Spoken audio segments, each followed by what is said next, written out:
You wanted the best. You've got the best podcast. The hottest podcast in the world. The Chris Voss Show, the preeminent podcast with guests so smart you may experience serious brain bleed. The CEOs, authors, thought leaders, visionaries, and motivators. Get ready. Strap yourself in. Keep your hands, arms, and legs inside the vehicle at all times, because you're about to go on a monster education roller coaster with your brain. Now, here's your host, Chris Voss. Hey folks, it's Voss here from thechrisvossshow.com. Ladies and gentlemen, our latest season that makes official. Welcome to the big show. As always, the Chris Voss Show for 17 years, going on 17 years, and 2,500 episodes. We bring you the Chris Voss Show, and we just keep doing it with all the most brightest authors and all that good stuff on the show. Send your friends, family, and relatives to Goodreads.com/Chris Voss, LinkedIn.com/Chris Voss, Facebook.com/Chris Voss, and all those crazy places on the internet. Opinions expressed by guests on the podcast are solely their own and do not necessarily reflect the opinions of the host or the Chris Voss Show. Some guests of the show may be advertising on the podcast, but it is not an endorsement or review of any kind. Today's featured author comes to us from bookstolifemarketing.co.uk. With expert publishing to strategic marketing, they help authors reach their audience and maximize their book success. Today we have an amazing young lady on the show. We're going to be talking about her book and memoir called The Trail to Tincup, Love Stories at Life's End, out May 15th, 2018 by Joyce, Lynnette, Hocker. We're going to get into it with her and talk to her about her books, her insights, and some love stories. Who doesn't like love stories, eh? That's always a good thing. Grew up in Texas, the oldest of three children born to a progressive minister and seminary-educated mother because their fathers stand on integration and in favor of it. The war against and the death penalty against. I'm a little lost on that. The family moved frequently from parish to parish. Welcome to the show, Joyce. How are you? I'm not really sure even how to understand what that was sent to me for the bio, but I'll let you expand on that. Okay, I'll explain. I'm doing really well. I'm in Missoula, Montana, where I live, and I'm just back from the cabin in Colorado, which is the scene for a lot of the things that happen in the book. I always love being there. My younger brother lives there full time, and we cook together and fill his freezer with good homemade food because he's the only person up there at 10,000 feet all winter. Mm-hmm. So I'm home and things are good. Thank you. Yeah. There you go. So give us any .coms. Where do you want people to look up on your interwebs to find out more about you? JoyceHockerAuthor.com, which is being produced by the Books to Life marketing team. Mm-hmm. So that'll be out tomorrow or the next day. All right. That's exciting. That's a good place. And then Amazon and Barnes & Noble and all the usual places where you can buy books. Awesome sauce. So let's talk about the book. Give us a 30,000 overview of what's inside the book. Okay. Well, I noticed that you were understandably mystified by some of that bio information. Yeah. I'll just give you a little heads up and then tell you what's in the book. Okay. Our dad was a progressive minister, which is not an oxymoron in Texas. They do exist. But what happened way back when in the 50s and 60s and 70s is that his view on a lot of issues was different from his congregation. So he got fired 5 times in a row, which meant we hopped around Texas as a family. And therefore, I got interested in conflict resolution, which is what I did before I became a psychologist. So the book is about 4 family deaths that occurred within 2 years. Mm-hmm. My brother's wife, my dear sister, the middle child, and our mother and father. Those last 3 occurred in 11 months. And so to deal with this, I talked about it, wrote about it, gave presentations. And the book is about each individual process of going through a family death. They're all different. And then how writing and speaking helped me deal with it and come out on the other side in a joyful way. That's a lot of deaths, but I guess if you live long enough, that's Yes. that's the interesting part of life. I had someone say to me, he goes, Chris, you're going to go through a period of your life where you go to a lot of weddings, and he Yeah. goes, then you're going to go to a lot of funerals, and those are the two periods of your life. Yeah. Yeah, yeah. So you wrote this as a memoir, Love Stories at Life Ends. Is a celebration of those people that passed on then, that passed through your life? Yes, Chris, I sure do understand, being a psychologist, that a lot of people don't have a close, warm family, but I got dealt a very good hand as a family. Oh, And very so good. it's my privilege to be able to go back into their lives and tell stories. We were a storytelling family, and to honor them. And in addition, that helped me deal with the grief that I was going through. Yeah. But I loved writing about them because I loved them. And as I said, I'm very aware that not everybody has this privilege, but I do. Well, you had an awesome privilege. You've had a great family. It's the old joke. You don't get to choose your family. That's right. Can you share some stories from the book, some anecdotes? Yes. Our family, growing up in Texas, we went camping every summer. And so I start the book, we went camping in Colorado, and I start the book explaining in some detail our campsite arrangement, because in many ways, and this was old-fashioned tent camping we're talking, where you cut the wood, and there are no campers, there are no plug-ins, sleeping bags and army surplus things and all of that. Mm-hmm. So that made our family quite close. And so I start the book telling the way we sat around the campfire and told stories, which is one of the ways that I know so much about my family history and the people in it. So that's where I start. Isn't it interesting how people used to do that, and now we don't talk to each other, we just look at our phones? I know. Well, we didn't have phones. We did have books. Yeah. I mean, back in those days, people would get up and entertain each other. That's where some of the greatest comedians and entertainers came from, because, you didn't even, back in the older days that I remember, you didn't have, of course, I didn't live them. I just heard about them. But there was no TV. There was barely a radio.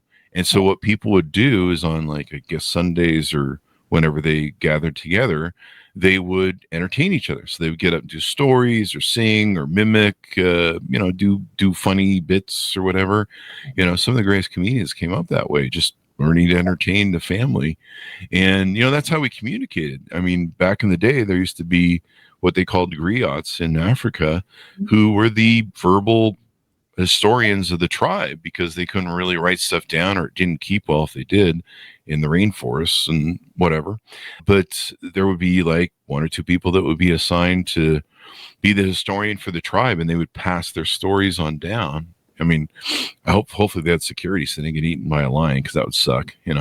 What happened to the historian? The lion ate him, so all the stories are gone. Oh, great, we got to start over. But that's how families kind of entertain themselves in the early days. Well, I guess I sign up. I must have signed up as a child for that role in my family. Oh, really? I'm very much the memory keeper, the scrapbook put together, the archiver, the storyteller. No wonder I went into psychology. I like people.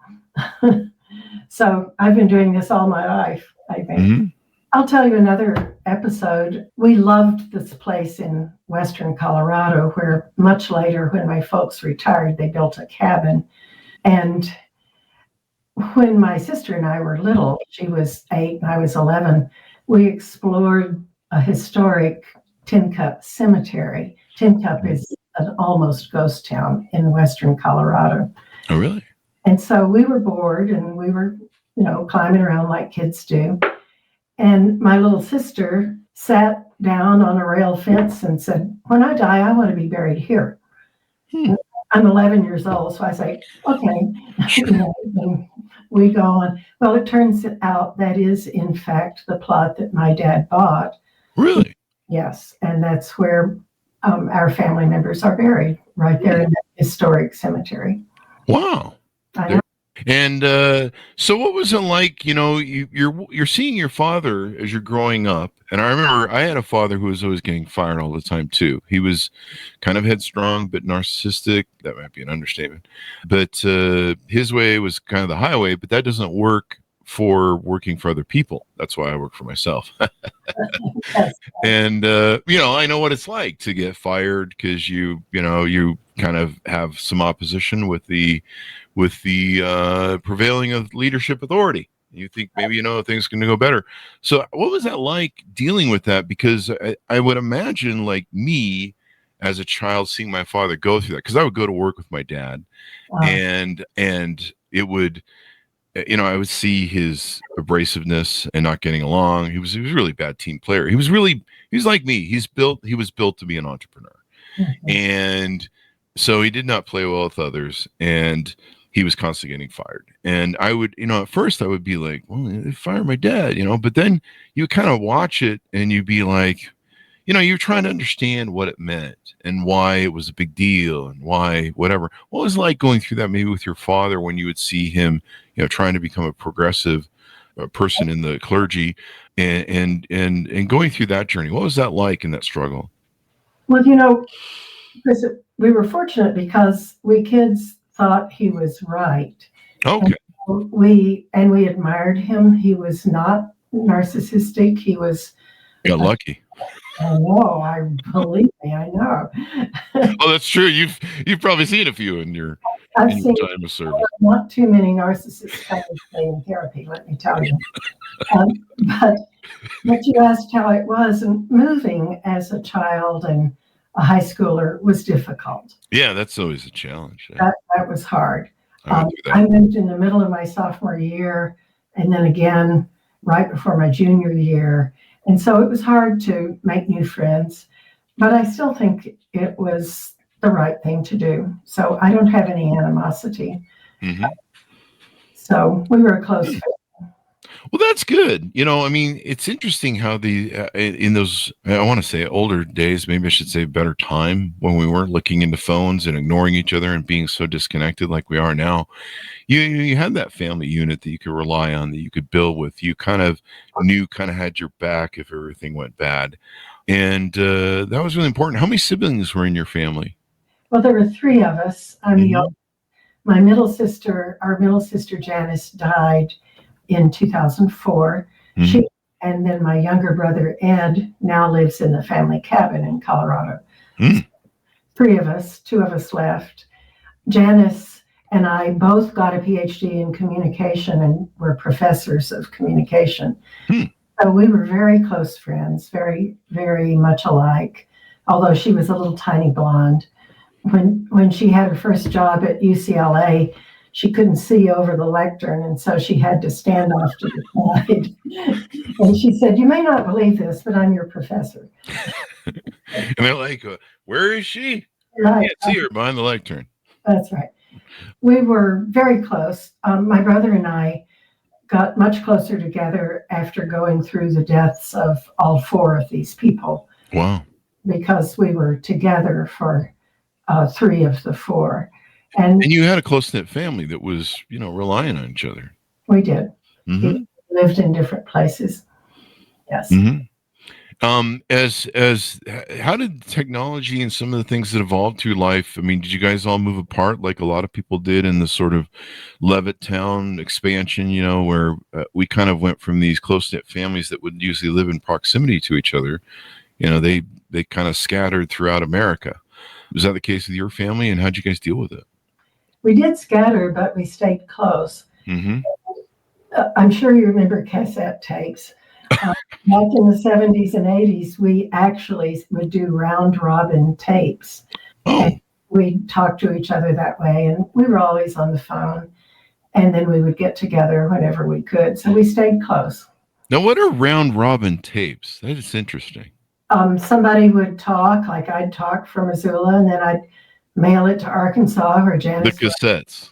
She'd add something, and she'd mail it to mom or dad. They'd add some more. That's wild. That's wild. I remember, there used to be guys that would they make, what was it they would make? They make tapes or CDs. They make, tapes of love songs or whatever. I think I might have made some for girlfriends when I was young. But that was now my friends and I, we speak to each other on the voice action of WhatsApp or Messenger, because I'm too lazy and it takes too much time to type, and it's easier just to fucking say it than to type 50,000 words, and I tend to overspeak too much. If some idiot's got a podcast, evidently, I hear, so he tends to do that. But yeah, we were writers, and mm-hmm. almost everybody in our family kept journals. Mm. So as I began to write about them after their deaths, I had access to letters, journals, lots of written communication, which helped put the stories together. Wow. Well, that's wild. Yeah, I can't imagine. Can you imagine in 2025 sending a cassette to somebody and then you have like this kind of, it's almost like a chainmail letter or a chainmail cassette. Probably no one remembers what a chainmail letter is either. Well, we don't do that anymore, of course. like I said, now we just get on our phone and we just hit, we press record and then we say what we want to our friends, and then sometimes they'll respond back. Sometimes they're like, "Hey, did you listen to my message?" Hey, but and then the snail mail through the thing. What did you guys usually talk about on the cassettes? Because like if you talked about anything topical like the news, by the time it gets mailed and around, the news may have changed or the story may have changed to whatever the real facts were in an event or something. Well, back then we were mostly talking about our lives, our career, our work, our families, things like that were more personal. And so you're giving updates to the family, maybe, Janie's in school or whatever. Yes. Yeah. Okay.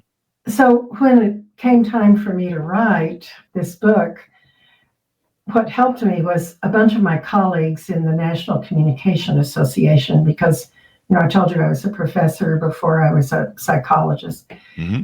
So they asked me to do presentations, and I would write up papers and give them at various places all over the country, so that when I got started writing, I had some drafts of chapters and stories to rely on, and that helped a lot. And so it's probably cathartic too to write these things down, to pay homage to your family and the love and interest and support they've given you over the years. That's right. Yeah.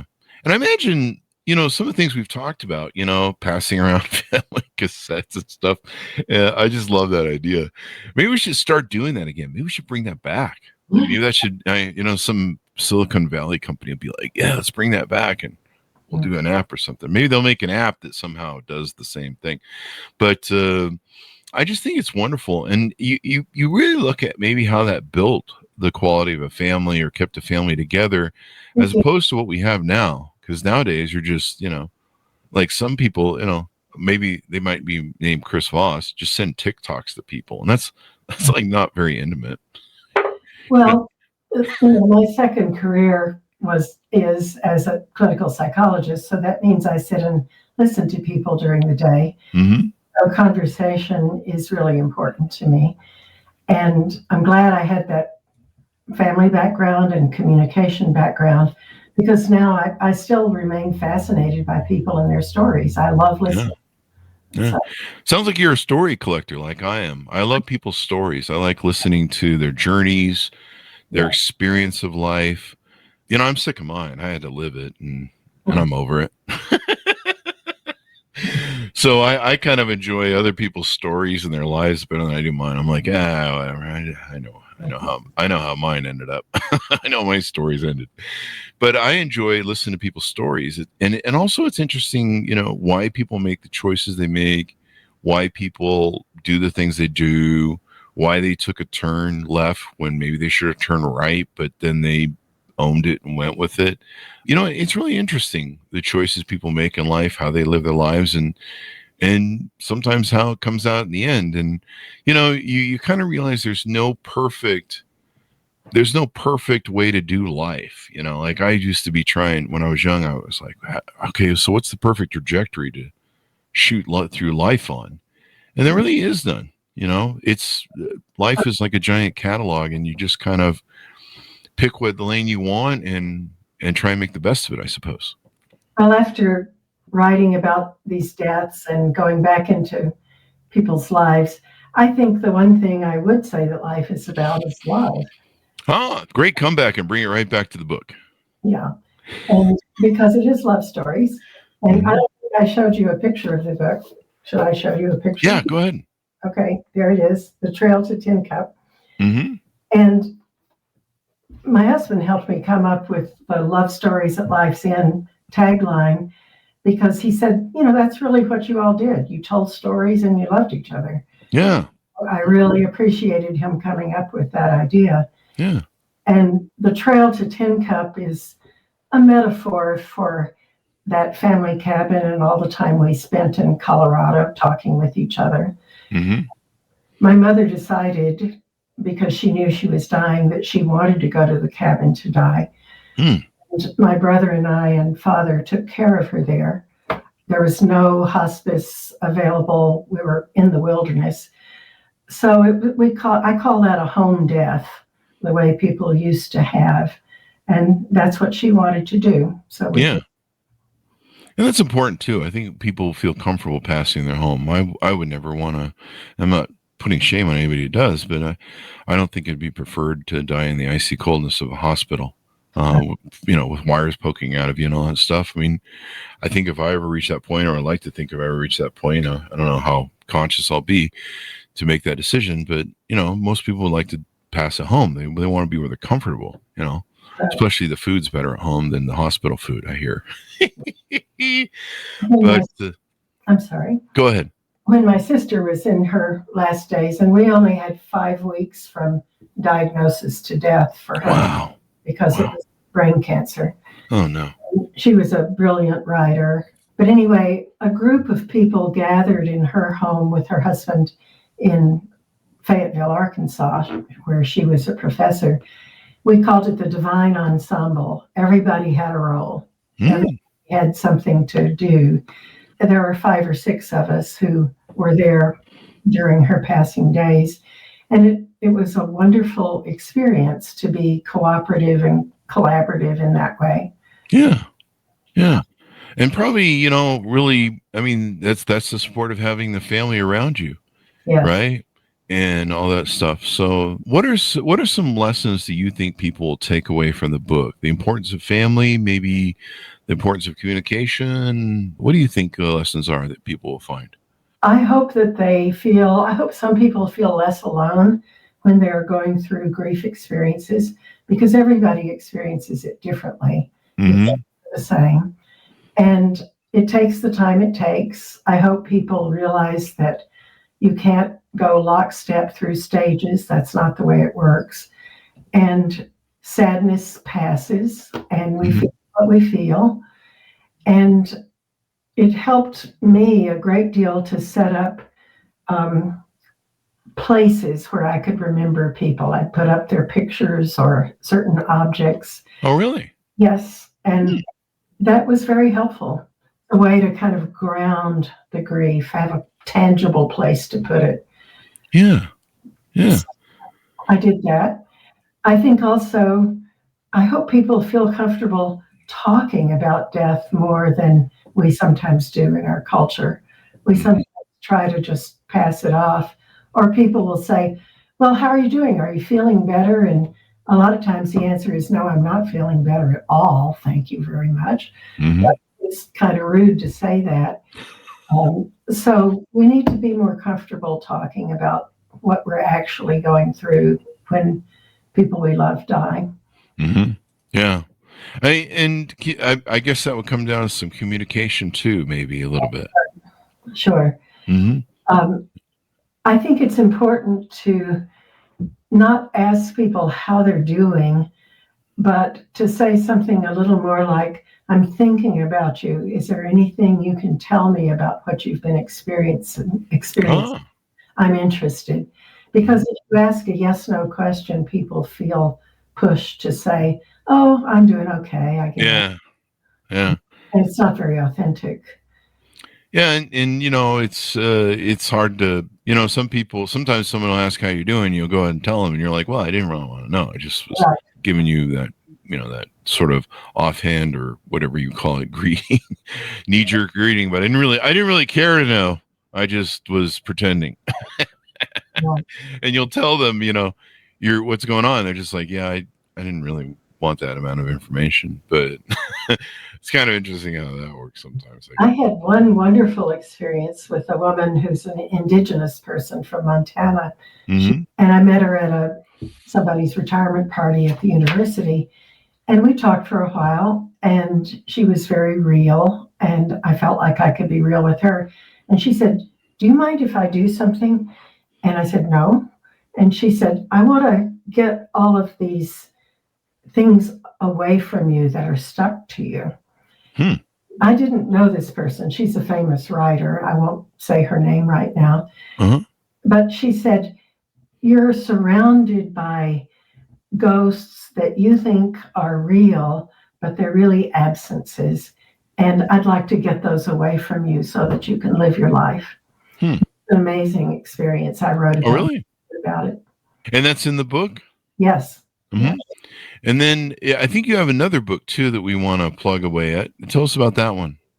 Well, a long time ago when I was getting my PhD at the University of Texas, way back when, I did my dissertation on interpersonal conflict. And so I wrote a text, which is now in its 11th edition, called Interpersonal Conflict. McGraw-Hill puts it out. And I'm not a teacher anymore, and I've given it over to a young professor, but it's all the basics I learned through the years about managing conflict well. So that's another way. Managing conflict. And I imagine, are you the storyteller in your family? Yes, indeed. Yeah, sounds like you're the one who tracked everything. And it's kind of funny how I'm also the oldest. You're the oldest, if I recall rightly, right? It's kind of funny how we kind of have a certain way about us. I mean, I don't know if you ever study in psychology the first, second, third child birth order. You bet. Yeah, it's very important. It doesn't fit everybody, but it's a good template to start with when you talk to someone. Plus, it helps identify that the first children are always the smartest and best children out of all of them.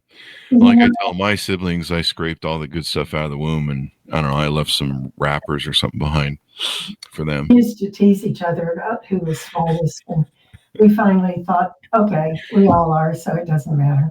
That's true. Who's counting? Me. Anyway, any future books that you have, stories from your family, your life, anything else you may want to be writing here coming up? I don't think so, Chris. I do hope to write a blog with the website that Books to Life is starting for me. So I'll be writing a blog, but I think these days I'm more interested in actual conversations with people than I am writing. So I think I've done my writing. I'm not sure. You can never tell. Yeah. That's true. I still journal. I spent 48 years in Jungian analysis, Carl Jung analysis. That's a long time to be in analysis. Yeah. A lot of analysis. That's a lot. Thank heavens for this wonderful woman who helped me with all of that. Yeah. And I've gone through what started out to be 16 feet of journals, and I've now reduced those to about 3 binders. Did you say 16 feet? Yep. Wow. I know. That's a lot of feet. That's a lot of journals. That's a lot of toenails. Anyway, 16 feet of journals. Now, is that your personal journals or the family's? Mine. Wow. But I've now gone through them and decided what to keep and what to give away, which is part of the mourning process, not only someone else, but for one's own life. Yeah. Maybe you could convert some of them. I don't know how much you poured the mourning experience into them, but maybe some of them might be good for, the great thing about telling our stories is, we're not alone. Everyone goes through kind of similar sort of things, sometimes under different terms, but, there's still cathartic moments. And And those are the things that not only shape us, but, we have to overcome. And maybe sharing those things might be really good. Well, actually, I did share a lot from my journals in the Trail to Tincup, the book we're talking about. Dreams, memories, archives, journal, things are in the book. Yeah. So I've done a lot of that.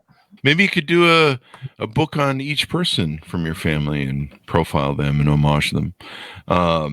It's like I say, it's interesting when people come on the show and they've written about grief and overcoming grief or overcoming their challenges, how many people it really helps and inspires people. It shows them, hey, you can survive this. It's going to be okay. And it also shows, I think it's okay for us to feel things about it. I think in today's world, we box things up maybe a little too much, and we bottle things up, and we don't really feel or experience what those mean. Maybe it's because we're so broken apart and living apart and stuff with each other, and we're not close as much anymore. Maybe it's because we're disconnected intimacy-wise with these phones, and so we don't really connect when these tragedies happen to us. And so maybe it's an experience that people need to learn from. You probably have a lot of insight to that with how people deal with death and process grief and loss, being a psychologist. I do. And one of the things I learned was always to ask my clients about their losses right away. Just rock right into it. Wow. And that really changed. It was astonishing how much I did not know about grief before it happened to me. So now I do my practice differently. And I'm only working with younger therapists. I'm partly retired. So I work with younger therapists who are younger than I am. And I coach them to ask their clients about grief and loss. So I think that's helping. I hope that's helping. Yeah. And then, people, there's a story I tell a lot of callback on the show. It's example of telling our stories of loss. I mean, there was one day I was sitting around and I'd had my dog for about, I think 14 or 15 years, and she'd been experiencing seizures, and they had warned me that there would be one final one. But, no one had died around me for 27 years. I was I had no calluses to that effect. And suddenly she went into a seizure. I was filming it because I was trying to share. We were trying to work with the doctor on what this looked like and how we could make them less. And so I was filming it, and what normally was a few minutes or a 5-minute seizure went to half an hour. And I actually had to take her in the middle of the night to a hospital because she was still in seizure mode in my car.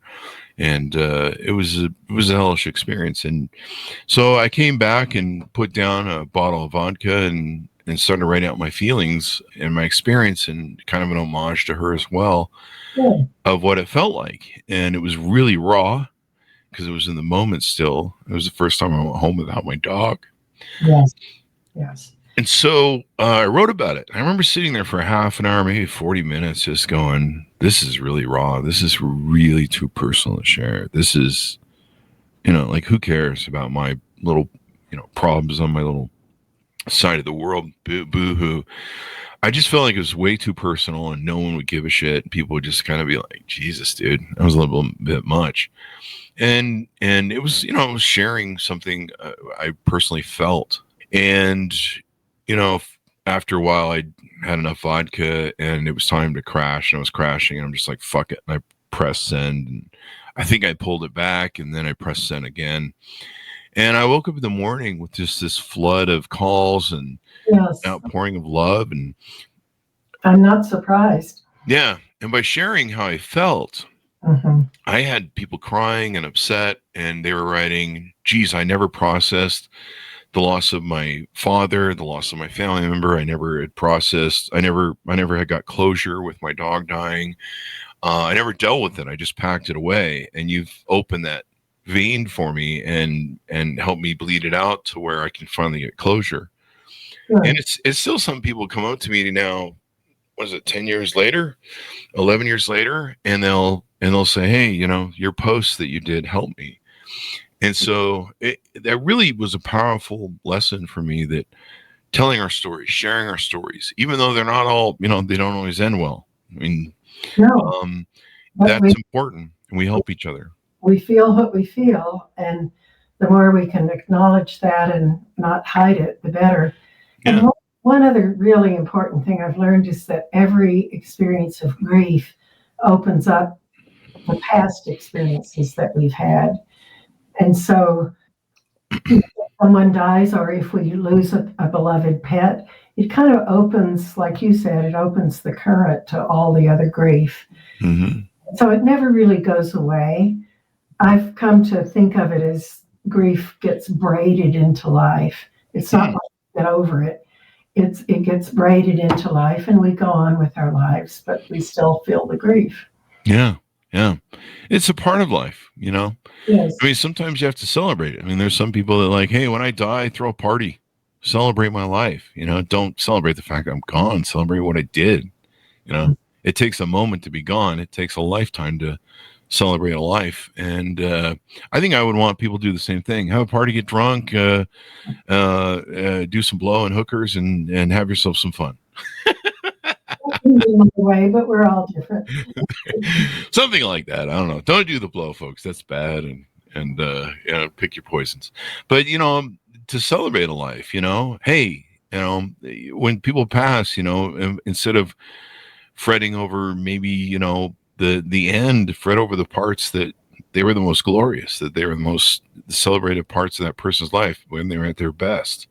Well, I'll tell you one of the things that I'll tag on to what you're saying. Not only do I agree with you about what happens after death, but I think if it's possible to talk to people in their last days in a very real way, that makes a big difference.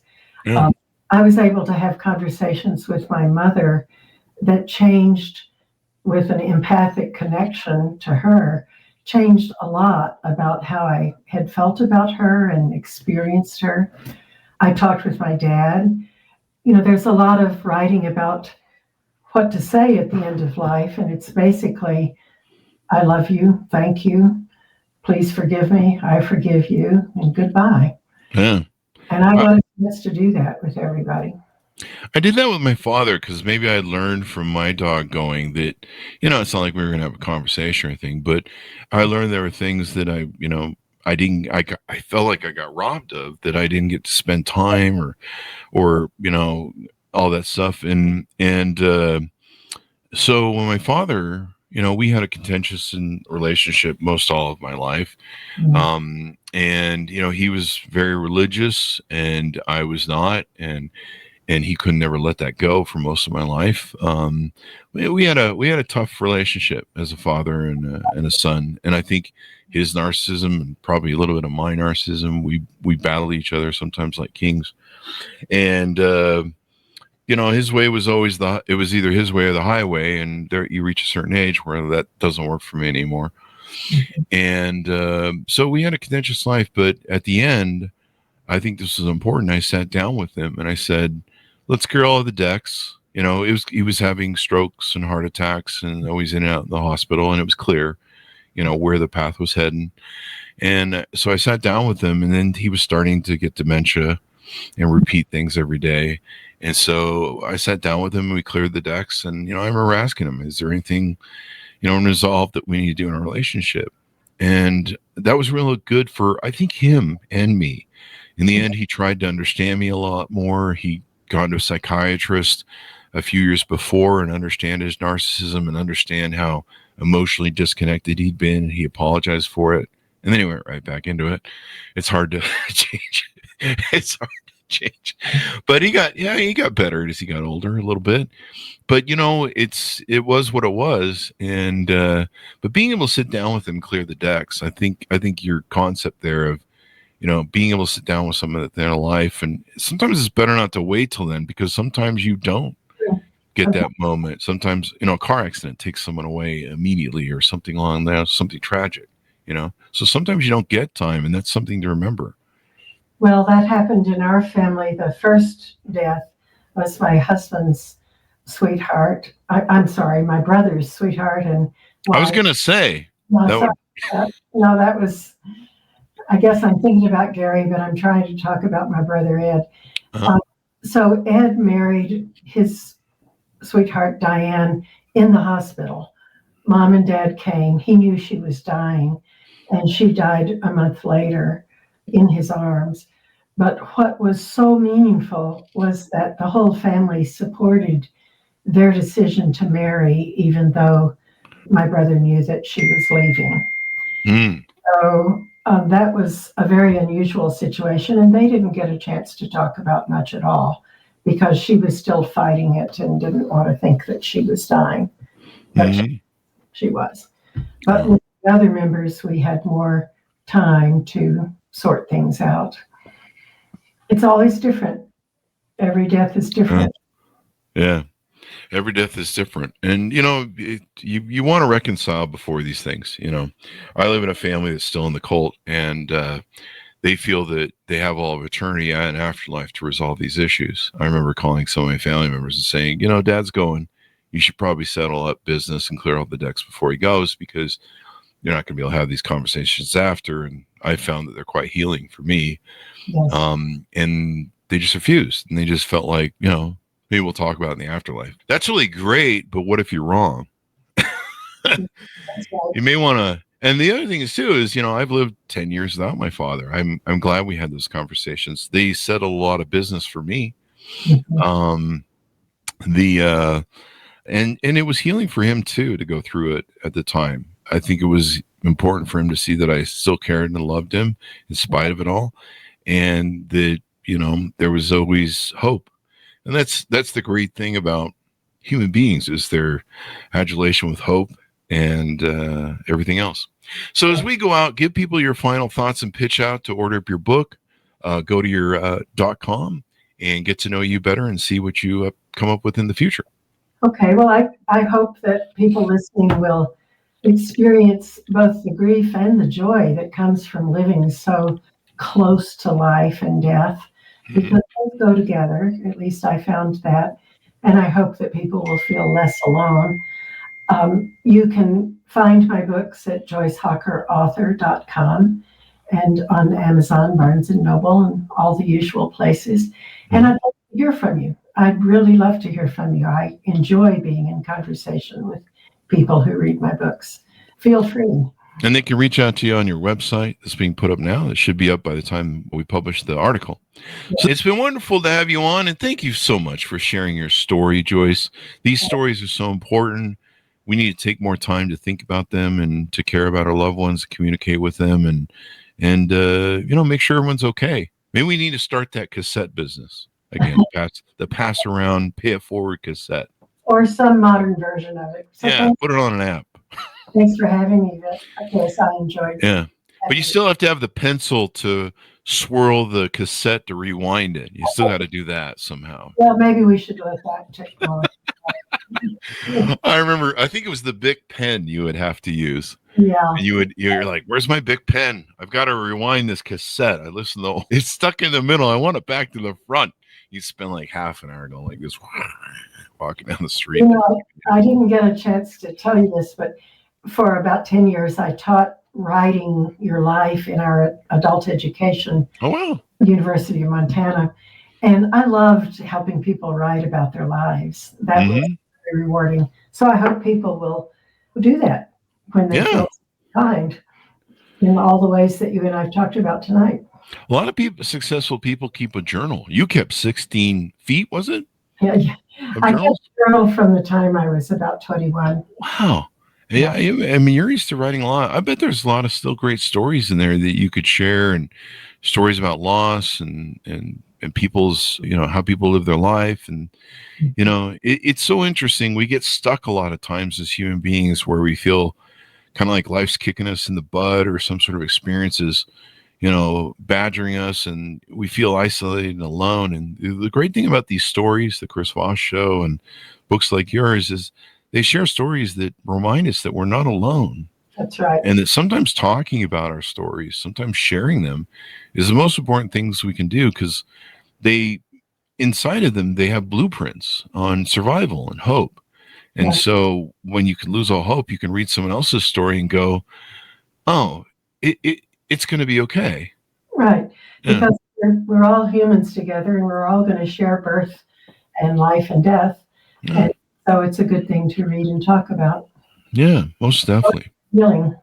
Most definitely. Well, thank you very much for coming on the show. We really appreciate it, Joyce. Thank you, Chris. Thank you. And thanks to Mounts for tuning in. Order up her book wherever fine books are sold. You can find it on the internet or wherever fine books are sold. The Trail to Tincup. Love Stories at Life's End, out May 15th, 2018 by Joyce, Lynnette, Hocker. Thanks, Miles, for tuning in. Go to goodreads.com/Chris Voss, linkedin.com/Chris Voss, Chris Voss 1 on the TikTokity, and all those crazy places on the internet. Be good to each other. Stay safe. We'll see you guys next time.